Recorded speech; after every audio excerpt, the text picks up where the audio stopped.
A biting November wind whipped around the marble columns of St. James Cathedral, carrying with it the scent of rain and wilting lilies. Huddled near the grand oak doors, a young woman in a threadbare coat clutched a bundled baby to her chest, trying to shield his small face from the cold. She didn't belong here, and every polished shoe that clicked past on the stone steps seemed to whisper it. This was the funeral of Leonard Crawford, a titan of industry, a man of immense wealth and power. And she, Leona, was his forgotten wife, a ghost from a life he had seemingly erased.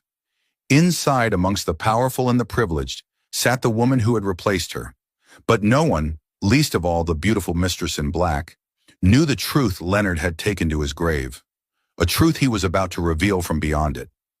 The inside of the cathedral was a fortress of warmth and opulence, a stark contrast to the world Leona had just left. The air was thick with the cloying scent of white roses and the low, respectful murmur of the city's elite. Sunlight, filtered through magnificent stained glass windows, painted kaleidoscopic patterns on the stone floor, illuminating dust motes dancing in the air like tiny silent spirits. Leona's worn-out boots made no sound on the plush runner that stretched down the central aisle. Her eyes, red-rimmed from a night of hollow grief and fear, scanned the crowd. She saw them immediately, seated in the front pew, the place of honor reserved for the closest family.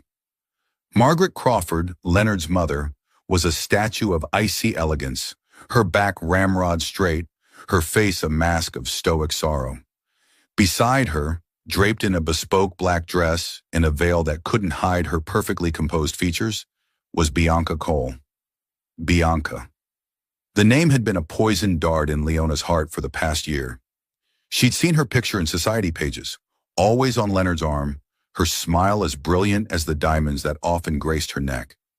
She was the woman who had everything Leona had lost: the penthouse apartment, the lavish lifestyle, and the man Leona still loved, despite the chasm of silence and pain that separated them. As Leona took a hesitant step forward, a low gasp rippled through the nearby pews. Heads turned, eyes ranging from curious to openly hostile raked over her. They saw her cheap, ill-fitting coat, the faded scarf around her neck, and the most damning evidence of all, the baby now stirring in his sleep, his tiny face a perfect miniature of his father's. Margaret Crawford's head snapped around. Her eyes, the color of cold steel, narrowed into slits. She didn't see a grieving widow. She saw a stain, an embarrassment that had dared to tarnish this solemn occasion. She nudged Bianca, whose perfectly sculpted eyebrows rose in a silent question. When Bianca saw Leona, her mask of grief momentarily slipped, replaced by a flicker of triumphant disdain. She leaned over and whispered something to Margaret, a cruel smile playing on her lips. An usher, a stern man with a meticulously trimmed beard, intercepted Leona before she could take another step. "Ma'am," he said, his voice low but firm, "the family pews are reserved. There are seats in the back." "I am family," Leona whispered, her voice hoarse. I was his wife." The usher's expression shifted from professional courtesy to disbelief, then to pity. "I'm sorry, miss, but Mrs. Crawford gave specific instructions. Perhaps it's best if you—" Before he could finish, another voice cut through the air. "Let her be." It was Robert Crawford, Leonard's younger brother. He was softer than Leonard, his face less chiseled, his eyes holding a permanent weariness. He had always been kinder to Leona than the rest of the family. He looked from Leona's pale, determined face to the sleeping baby, and a complex emotion, guilt, perhaps, or regret, flashed in his eyes. He gestured to a small empty pew on the side, set apart from the main congregation. "She can sit here." Margaret shot her younger son a look of pure venom, but Robert held her gaze for a moment before turning away. The usher, taking his cue, nodded curtly at Leona and retreated. With trembling legs, Leona slid into the cold wooden pew, pulling the baby, Leo, closer. From her isolated vantage point, she was a spectator at her own husband's farewell. She watched as a procession of powerful men in dark suits delivered eulogies. They spoke of Leonard, the CEO, the visionary, the ruthless negotiator who built an empire from the ground up. They painted a picture of a man she barely recognized. Where was the Leonard who had kissed her forehead on rainy Sunday mornings, who hummed off-key while making pancakes, who had traced the line of her jaw and promised her forever in a tiny apartment that smelled of paint and new beginnings?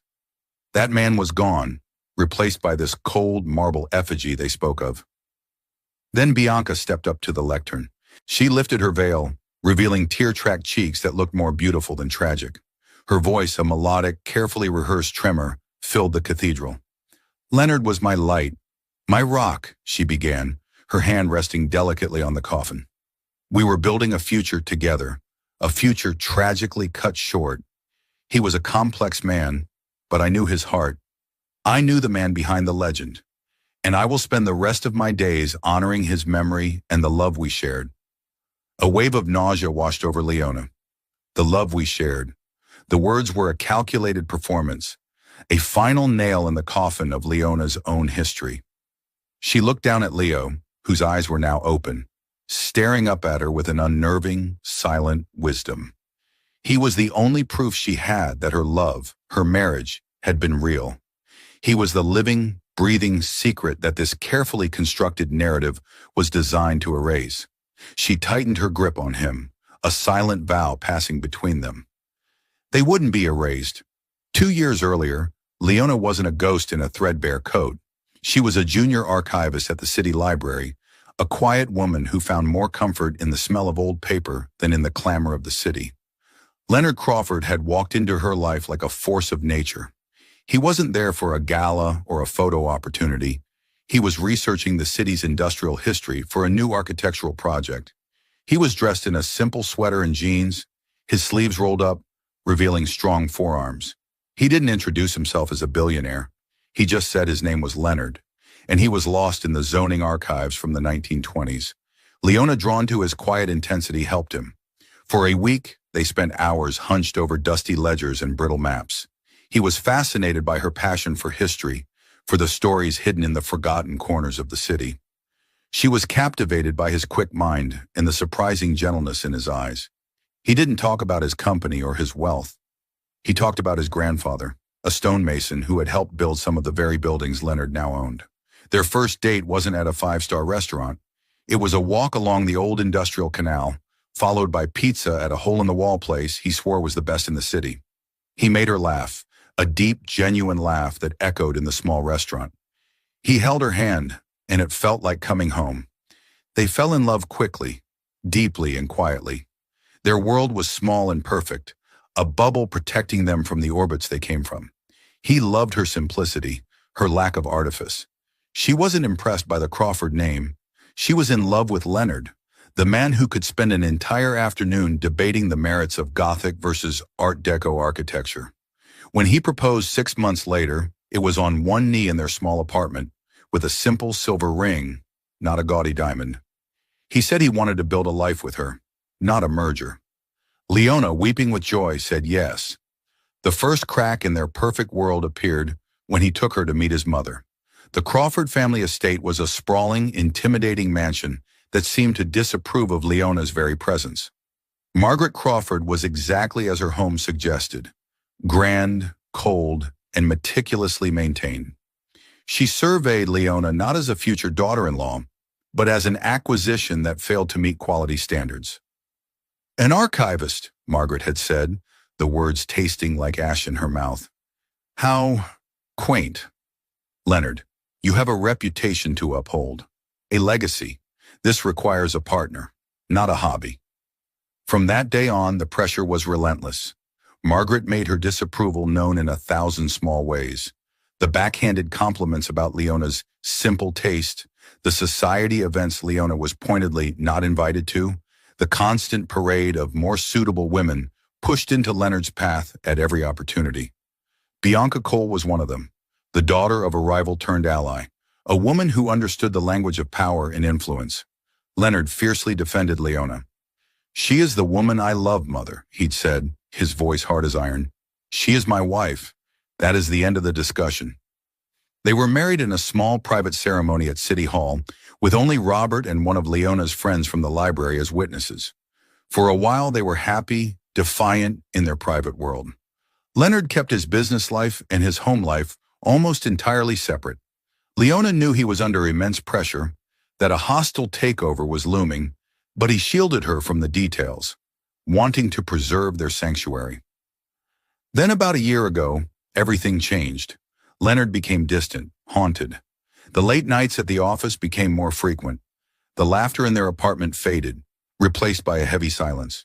He would stare out the window for hours, his jaw tight, a muscle twitching in his cheek. One rainy Tuesday night, he came home, his face ashen. He looked at Leona, who was newly, secretly pregnant, and his expression was one of utter devastation. "Leona," he said, his voice cracking, "we can't do this anymore. It's not working." She was stunned. "What are you talking about, Leonard? We love each other." "Love isn't enough," he said, the words sounding rehearsed, hollow. "My world. It's not for you. You don't fit. My mother was right. I need someone who understands my life, my responsibilities. Someone like Bianca." He couldn't even look at her as he said the name. Leona felt the floor drop out from beneath her. She tried to argue, to plead, to tell him about the baby growing inside her, but he was a stranger, a man behind a wall of ice.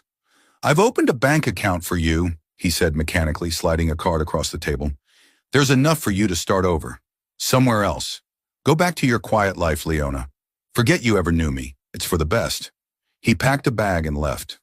2 days later, the first picture of him and Bianca Cole at a charity gala appeared in the papers. The story was that he had ended his brief, ill-advised marriage to reconnect with his true social and intellectual equal. Heartbroken and confused, Leona fled. She took the money. What choice did she have? And moved to a small town 100 miles away. She found a tiny apartment, got a part-time job cataloging records for the local council, and prepared for the arrival of their son. She followed the news of Leonard from a distance, each picture of him with Bianca a fresh stab of pain. She couldn't understand how the man who had promised her forever could have become so cruel, so unrecognizable. She wrote to him once, after Leo was born, sending a single photograph of their son. She didn't ask for money or for him to come back. She just wanted him to know. She never received a reply. The news of his death in a sudden, violent car crash had reached her through a sterile online news report. The world mourned a billionaire. Leona mourned the man who loved old books and cheap pizza, the father her son would never know. She had to come. She had to stand in that church, clutching their child, just to prove to herself that what they had was real, even if he had been the one to erase it. The funeral service concluded with a final, somber hymn. The organ music swelled, filling the vast space as the pallbearers, Robert among them, began to move Leonard's casket down the aisle. Leona remained frozen in her pew, Leo now whimpering softly against her shoulder. The procession passed her, and for a fleeting moment, her eyes met Robert's. He gave a slight, almost imperceptible shake of his head, a silent warning, before his gaze dropped to the floor.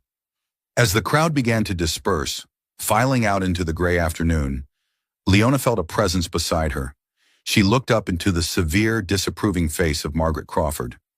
Bianca stood a step behind her, a portrait of feigned sympathy. "I don't know what you hope to gain by this spectacle," Margaret hissed, her voice a low, venomous whisper. "But you will not get a cent." Leonard made his choice. He chose a life of substance. He chose Bianca. "I didn't come for money," Leona said, her own voice barely audible. She instinctively tightened her hold on Leo, as if to shield him from the woman's toxicity. Bianca stepped forward, her expression a careful blend of pity and condescension. "Leona, isn't it? I can only imagine how confusing this must be for you." Leonard, he felt a great deal of guilt over how he ended things. He was too kind for his own good. This display would only cause him more pain. The hypocrisy was breathtaking. Leona felt a spark of anger cut through her grief. "You know nothing about his pain," she said, her voice gaining a sliver of strength. "You only know the man he was pretending to be for the cameras." A flash of genuine fury crossed Bianca's face before she smoothed it over again. "The pretense, my dear, was the life he had with you. Now, if you'll excuse us, we have arrangements to attend to. I suggest you go back to wherever it is you came from." They turned to leave, a united front of wealth and power, leaving Leona in their wake like so much driftwood. She felt utterly defeated. She had come for closure, for a final goodbye, but all she had found was more humiliation. She rose to her feet, her body aching with fatigue and sorrow, ready to disappear back into the anonymous life they had relegated her to. "Mrs. Crawford?" The voice was calm and authoritative. Leona turned to see a tall, impeccably dressed man in his late 60s standing in the aisle. He had kind eyes but a serious mouth, and he held a leather briefcase in one hand. He addressed her directly, ignoring Margaret and Bianca, who had stopped in their tracks. "Leona Crawford?" Leona nodded, confused. "Yes? My name is Walter Davies. I was your husband's personal attorney and the executor of his estate." Margaret stepped forward, her proprietary tone sharp. "Mr. Davies, we were just leaving for the wake. All estate matters can be handled next week." Mr. Davies gave a polite but firm smile. "Of course, Margaret. However, Leonard left very specific instructions. He requested a private reading of his last will and testament to take place immediately following the service. In my office, he was most insistent on the timing." Bianca glided back to Margaret's side. "I'm sure that can be arranged, Mr. Davies. Just myself and Margaret, of course." She glanced dismissively at Leona. "There's no need to involve outsiders." Mr. Davies' gaze did not waver from Leona. "On the contrary, Ms. Cole, Mr. Crawford's instructions were explicit. The reading is for a select few. His mother Margaret, his brother Robert." He paused, letting the tension build. "And his wife Leona Crawford, and his son Leo Crawford." The silence that followed was deafening. It was as if a bomb had been dropped in the hallowed halls of the cathedral. Margaret's face went pale with rage, her carefully applied composure cracking like porcelain. "His wife? That is preposterous. Their marriage was dissolved. It was an annulment," she sputtered. "Forgive me, Margaret, but it was not," Mr. Davies said calmly. "There was a legal separation, but the divorce was never finalized. In the eyes of the law, Leona is, and always has been, Leonard's wife, his widow." Bianca stared, her mouth slightly agape. For the first time since Leona had arrived, the beautiful mistress looked completely and utterly thrown. The color drained from her face. "And his son?" Margaret choked out the words. "That child?" "Leonard was made aware of the child's existence," Mr. Davies stated, his voice leaving no room for argument. He looked pointedly at Leona, a silent acknowledgement of the photograph she had sent. "My client's instructions are immutable. The reading will take place in 1 hour. My car is waiting outside for you, Mrs. Crawford." He said the last part directly to Leona, bestowing upon her the title that Margaret and Bianca had tried so desperately to strip away. Without another word, he gave a slight bow and walked towards the cathedral entrance. The storm had broken. The carefully constructed facade of Leonard Crawford's life was beginning to crumble, and Leona, the unwelcome ghost, was now standing right at the center of the earthquake. The drive to Mr. Davies' office was a silent, tense affair. Leona sat in the back of a plush town car, the smell of rich leather a foreign scent. Leo sleeping soundly in her arms, oblivious to the drama swirling around him. The city blurred past the tinted windows, a world she no longer felt a part of. She was being pulled back into Leonard's orbit, but this time she wasn't a cherished secret. She was a variable in a high-stakes equation she didn't understand. The law firm of Davies, Gable, and Finch occupied the top 2 floors of a sleek skyscraper overlooking the financial district. It was a world of polished mahogany, hushed tones, and the quiet hum of immense wealth being managed and protected. Leona, in her worn coat, felt more out of place here than she had at the cathedral. Mr. Davies led her to a large boardroom. A long, gleaming table dominated the room, surrounded by high-backed leather chairs. At one end of the table, floor-to-ceiling windows offered a panoramic view of the city skyline. Margaret and Bianca were already there, seated side by side, their faces thunderous. Robert stood by the window, nervously fiddling with his tie, refusing to look at anyone. As Leona entered, Margaret spoke, her voice like chipping ice. "I have already spoken with my own lawyers, Davies. This is a farce. Any will that acknowledges this woman is clearly the product of a disturbed mind or coercion. We will contest it." "You are welcome to do so, Margaret," Mr. Davies said smoothly, taking his seat at the head of the table. But I would advise you to hear what Leonard had to say first. Please, Leona, sit. He gestured to a chair directly opposite Margaret and Bianca. It felt like walking into a lion's den.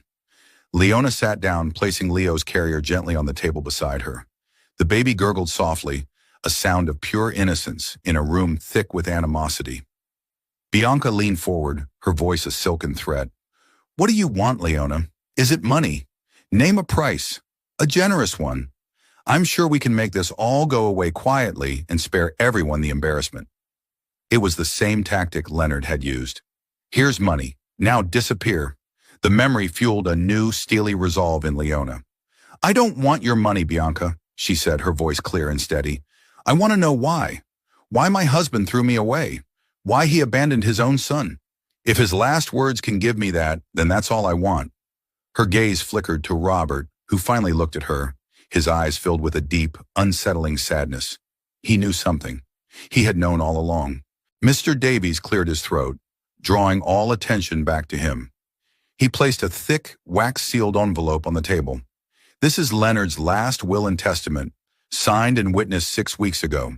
He also left several accompanying documents and a personal letter, which he instructed me to read first. He broke the seal and unfolded a letter, written on Leonard's personal stationery. The handwriting was unmistakable, bold and decisive. Yet Leona could see the slight tremor in the lines, the mark of a man writing under immense strain. Before the formal distribution of my assets, Mr. Davies began, reading Leonard's words aloud, it is imperative that the truth of my life for the past year is made clear. The narratives presented to the public and even to my own family have been a deliberate fabrication, a lie I was forced to construct, and a lie that I deeply regret. Margaret scoffed. Oh, the drama. He was always so theatrical. Mr. Davies ignored her and continued. I did not leave my wife, Leona, because I stopped loving her. I left her because I loved her more than my own life, and her presence in my life had become a mortal danger to her and to our unborn child. Leona's breath caught in her throat. Her heart began to pound against her ribs. The letter continued, Leonard's voice echoing through the sterile boardroom. My company has been the target of a hostile takeover by a ruthless competitor, Daniel Peterson. Peterson is not a man who plays by the rules. When his initial corporate strategies failed, he resorted to blackmail and extortion. He discovered a mistake I made early in my career, a misstep that, while not illegal, could have been spun to ruin me financially and personally. He used that to gain leverage. Robert sank into a chair, his face pale. He knew the name. Peterson's demands were not just for money or shares, Mr. Davies read on. He wanted control. He wanted to dismantle my company from the inside out. And his primary tool, his agent planted within my life, was Bianca Cole. A collective gasp filled the room. Bianca shot to her feet, her face a mask of outrage. This is libel. It's a pathetic, desperate lie from a dead man to justify his cruelty. Please sit down, Ms. Cole, Mr. Davies said, his tone commanding. There is more. Bianca remained standing, trembling with fury. Leonard's letter explained everything. Bianca had been Peterson's associate for years. She had been tasked with seducing Leonard, to become his confidant, to gain access to his life and his company secrets. When she discovered his quiet marriage to Leona, Peterson saw a new, more powerful form of leverage. They threatened Leona, the letter stated, the words now a confession. Peterson made it clear that if I did not sever all ties with her, if I did not publicly humiliate her and cast her aside, they would arrange an accident. They knew she was my only weakness. To protect her, I had to become the monster she believed me to be. I had to break her heart to keep it beating. Tears streamed down Leona's face. It wasn't cruelty. It was a sacrifice. The cold, distant man who had sent her away wasn't real. He was a role, played by a man in an impossible situation. Every public appearance with Bianca, every lavish trip, every photographed smile was part of the charade. Leonard's letter concluded. It was a performance to keep Peterson convinced that I was under his thumb and that Leona was truly gone from my life and therefore no longer a target. It was the hardest thing I have ever done. My only solace was the single photograph Leona sent me, the picture of my son. Leo. It was then I knew I had made the right choice because he was safe. And it was then I finalized the plans that you are about to see put into effect. Mr. Davies folded the letter and placed it on the table. The room was silent, save for Leona's quiet sobs and Leo's soft breathing. Margaret looked utterly bewildered, her world turned upside down. Robert stared at his hands, a picture of shame, and Bianca Cole, for the first time, looked afraid. The foundation of her entire triumphant narrative had just been obliterated, and the formal reading of the will hadn't even begun. The silence in the boardroom stretched, thick and heavy with the weight of Leonard's confession. Bianca slowly sank back into her chair, her face a ghastly shade of white. The confident, poised woman who had glided through the funeral like a queen was gone, replaced by someone brittle and exposed.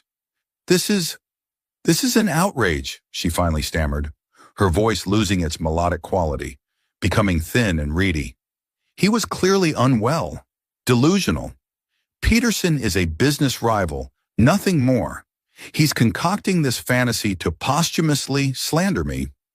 Mr. Davies simply raised an eyebrow. Is he, Ms. Cole? Leonard was a meticulous man. He left more than just a letter. He tapped the briefcase beside him.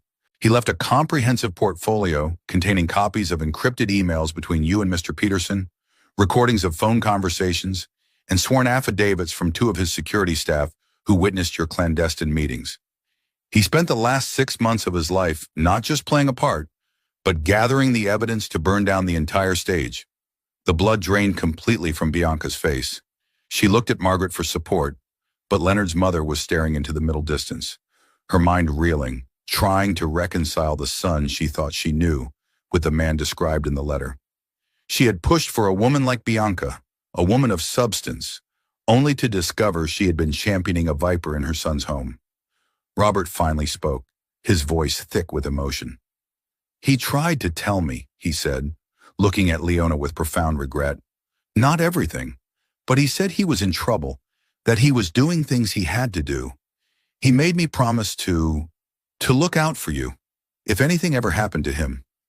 He gave me a number to a private investigator, told me to call him if he died suddenly. I thought he was being paranoid. He buried his face in his hands. God, I was a coward. Mr. Davies gave him a moment before clearing his throat again, a signal that the proceedings were not yet over. He picked up the thick, formal document. Shall we proceed to the will itself? No one objected. The fight had gone out of Bianca. She was now just waiting for the axe to fall. I, Leonard William Crawford, being of sound mind and body, Mr. Davies began, his voice resonating with legal finality, do hereby declare this to be my last will and testament, revoking all prior wills and codicils. He went through the preliminary bequests, a generous donation to the City Historical Society's Preservation Fund, a clear nod to Leona, a trust fund for his alma mater. Then he came to the family. To my brother Robert Crawford, he read, I leave the sum of $5 million. I also leave you my forgiveness for your willful blindness and my hope that you will use this opportunity to finally become the man I know you can be. Stand by my true family, brother. It's my last request. Robert let out a choked sob. It wasn't just money, it was a plea and a pardon from beyond the grave. To my mother, Margaret Crawford, Mr. Davies continued, his voice steady, I leave her the family estate in Westchester and a lifetime stipend sufficient to maintain her lifestyle. I hope this inheritance brings her more happiness than her interference in my marriage brought me. May she learn that a person's worth is not measured by their pedigree, but by the contents of their heart, a lesson my wife, Leona, taught me every day.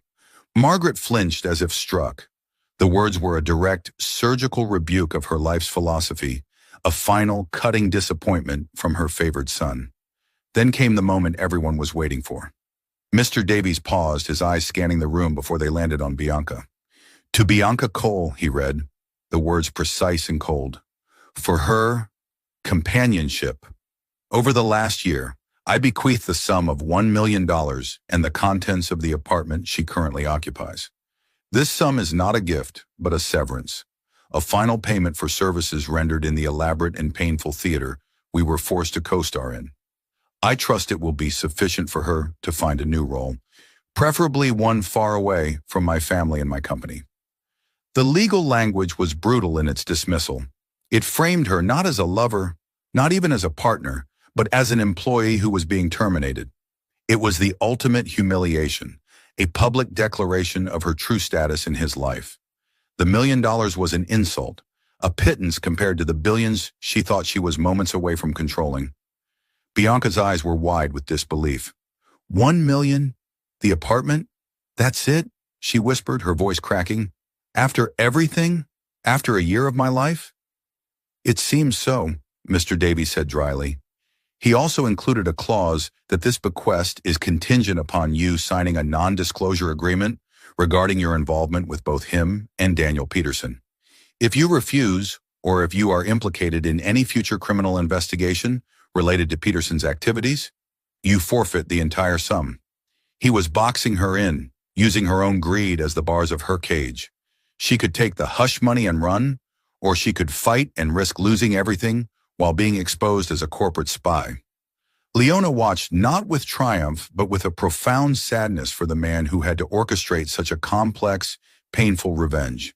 He had thought of every angle, every move and countermove, like a grandmaster playing a final, fatal game of chess. But the game wasn't over. Mr. Davies turned to the final, most substantial section of the will. His gaze softened as he looked at Leona. This, he said, is the heart of the matter. The air in the room was so still, so charged, that Leona could hear the frantic beat of her own heart. Leo shifted in his carrier, his small fist batting at the air, a tiny living anchor in a sea of turmoil. Mr. Davies took a sip of water, the sound of the glass meeting the mahogany table unnaturally loud. He was a showman in his own right, building the moment to its crescendo. And now, he announced, for the remainder of my estate, this includes my controlling interest in Crawford Industries, all subsidiary holdings, my complete portfolio of stocks, bonds, and real estate assets, and all personal and liquid capital. In short, the entirety of my fortune. Margaret leaned forward, a flicker of hope, or perhaps just avarice in her eyes. Bianca stared at the document in Mr. Davies' hands as if she could will the words on it to change. Mr. Davies took a deep breath before reading the final, decisive clause.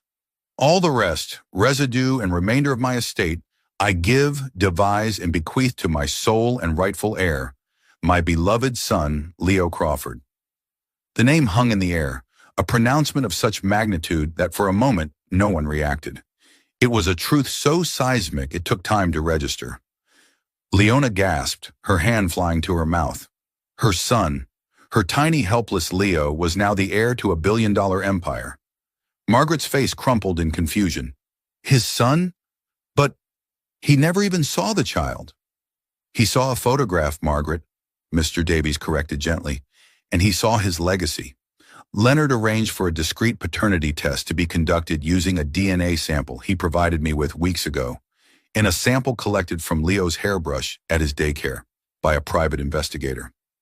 The results were conclusive. There is no question of his parentage. It was another piece of his meticulous plan. He had left no room for challenges, no crack for the Crawford family lawyers to exploit. Bianca began to laugh, a broken, unhinged sound that made everyone flinch. His son? A baby? What good is that? A baby can't run a company. It will be placed in a trust, controlled by the family, controlled by his grandmother. Her wild eyes darted to Margaret, seeking an ally, a partner in the next phase of the battle. But she had misunderstood the final brilliant move Leonard had made. Mr. Davies held up a hand, silencing her. You are correct, Ms. Cole. The estate will be managed in a trust until Leo Crawford reaches the age of 25. However, he said, looking directly at Leona, his voice filled with a profound, almost paternal kindness, Leonard was very specific about who would control that trust. He read the last line from the will, the words that would change everything. I hereby appoint as sole trustee and executor of this trust, with full and indisputable authority over all business and financial decisions until my son comes of age, his mother and my cherished wife, Leona Crawford. The silence was shattered. Bianca's hysterical laughter died in her throat, replaced by a strangled gasp. Her mind, already reeling from the exposure of her deceit and the insult of her severance simply could not process this final, absolute defeat. The poor, mousy archivist she had mocked and dismissed. The woman she had helped cast out into the cold. That woman now held everything. The company, the fortune, the power, all of it. Her perfectly composed facade finally, completely shattered. Her eyes, wide with horror and disbelief, rolled back in her head. A small, pathetic sigh escaped her lips, and she slumped sideways in her chair, a dead weight of silk and shattered ambition, collapsing onto the floor in a dead faint. The sound of her body hitting the plush carpet was the only sound in the room. Margaret stared at Bianca's unconscious form, then at Leona, then at the baby carrier. Her expression was a chaotic storm of rage, confusion, and a dawning, terrifying respect for the son she had so profoundly underestimated. Robert rushed over to Bianca's side, fumbling with his phone to call for assistance, his movements clumsy with shock. And Leona just sat there, the new queen of an empire she never wanted, looking at the sleeping face of her son. Leonard hadn't just protected them.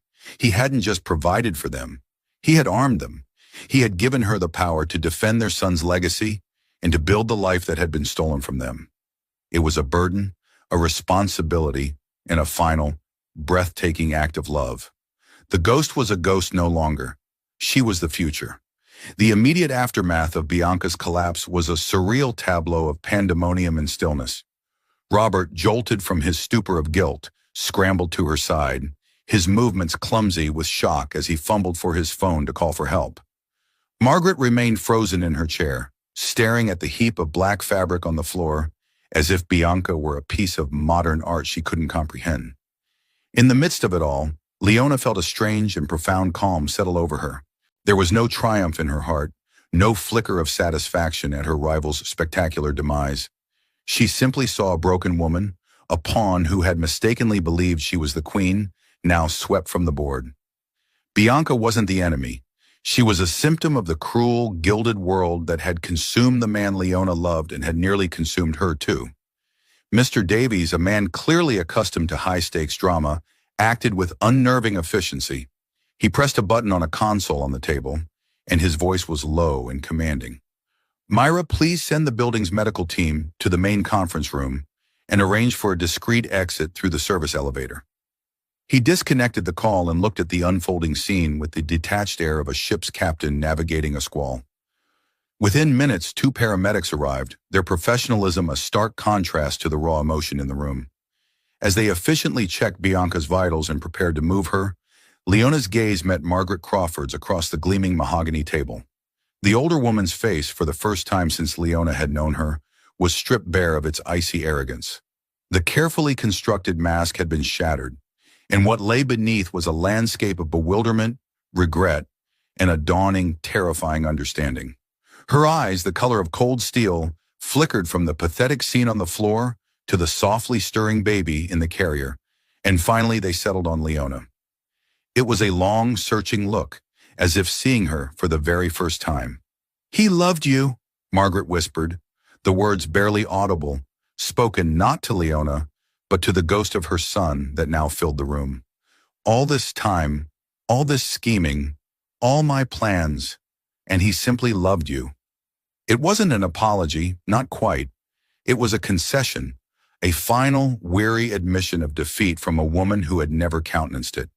"Yes," Leona replied, her voice soft but firm, a simple confirmation of a truth that had finally been unearthed. "He did." There was nothing more to say. The entire foundation of Margaret's world, a world built on strategic alliances, bloodlines, and social standing, had crumbled to dust. She had championed a viper and scorned a true heart, and in the end, her son had rendered her judgment and her power utterly irrelevant.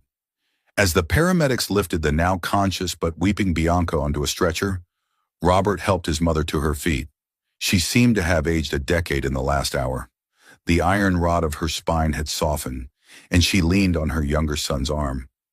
Robert paused at the door, his eyes meeting Leona's. He gave a short, almost imperceptible nod. It was a gesture that spoke volumes, an apology, a pledge of allegiance, a promise to honor his brother's last request. Then they were gone. The heavy door clicked shut, sealing Leona in a profound and transformative silence. She was alone with Mr. Davies and her sleeping son in the heart of the Crawford Empire. The air, once thick with animosity, now felt vast and empty, waiting to be filled. Leona rose from her chair and walked to the floor-to-ceiling windows. The city spread out below her, a breathtaking panorama of glass, steel, and endless ambition. It was Leonard's world, and now, terrifyingly, it was hers. For a full minute, she just watched the silent, ceaseless flow of traffic, the distant glint of the sun on 1,000 windows. She was processing, absorbing the sheer scale of the day's revelations. Finally, she turned back to the lawyer, a final, horrifying piece of the puzzle clicking into place in her mind. Her voice was steady, her gaze unflinching. "He planned his own death, didn't he?" she asked. It wasn't a question born of hysteria, but of a grim, chilling logic. The car crash, it wasn't an accident. Mr. Davies' kind eyes grew somber, and he gave her a look of deep, empathetic respect. "The official report will state that it was a tragic accident, Mrs. Crawford. Brake failure on a winding, rain-slicked road. There is no tangible evidence to suggest otherwise." He paused, his hands resting on the leather briefcase that held Leonard's final secrets. "However, Leonard was the most forward-thinking man I have ever known. He understood the nature of the man he was fighting. Daniel Peterson would never have let him go. The blackmail was a leash that would only get shorter." He opened the briefcase. Leonard hired a private investigator, a very capable man with a background in federal intelligence. This investigator's primary task was to set up what Leonard called a dead man's switch.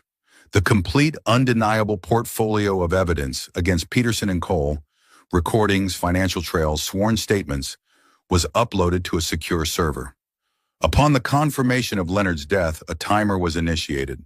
In exactly 24 hours from now, that entire file will be irrevocably delivered to the Securities and Exchange Commission, the District Attorney's Office, and the investigative desk of 2 major news outlets. Leonard knew that as long as he was alive, he was a hostage, and by extension, so were you and Leo. In death, he was finally free to act. He made the ultimate sacrifice to ensure his enemy's ultimate destruction and your absolute safety. The terrible, awe-inspiring truth washed over Leona. He had orchestrated his own endgame, a final checkmate that required the sacrifice of his own king. The grief she felt was a sharp physical ache, but it was now interwoven with a profound understanding of his love. He hadn't just died, he had laid down his life. "He left one last thing," Mr. Davies said softly, his voice pulling her back from the precipice of her sorrow. He slid a thick, cream-colored envelope across the polished table. It bore her name, written in Leonard's bold, familiar script. "This is a personal letter, for your eyes only." Her hands trembled as she took it. The paper felt warm, alive, a final piece of him left in the world. She broke the seal and unfolded the single sheet inside. "My dearest Leona, if you are reading this, then my worst fear and my greatest hope have come to pass. I am gone, but you and Leo are safe. Before anything else, forgive me. Forgive me for the unimaginable pain I caused you, for the lie I forced you to live. Every moment of this past year, every false smile, every public appearance was a torment, but the knowledge that you were safe, that you were away from the poison of my world, was the only thing that kept me breathing. I have the photograph you sent. I have looked at it every single night. Our son. He has your eyes, Leona. Thank you for that gift.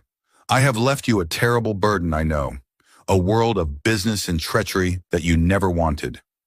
I have thrown you into the lion's den, but I have also left you the tools to tame the beasts.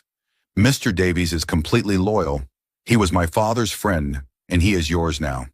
He will guide you. Robert, I believe, will finally be the brother I always hoped he would be. And inside you, my love, is a strength you haven't yet discovered. You think you are quiet and simple, but you possess a fierce integrity and a sharp mind that these people will never see coming.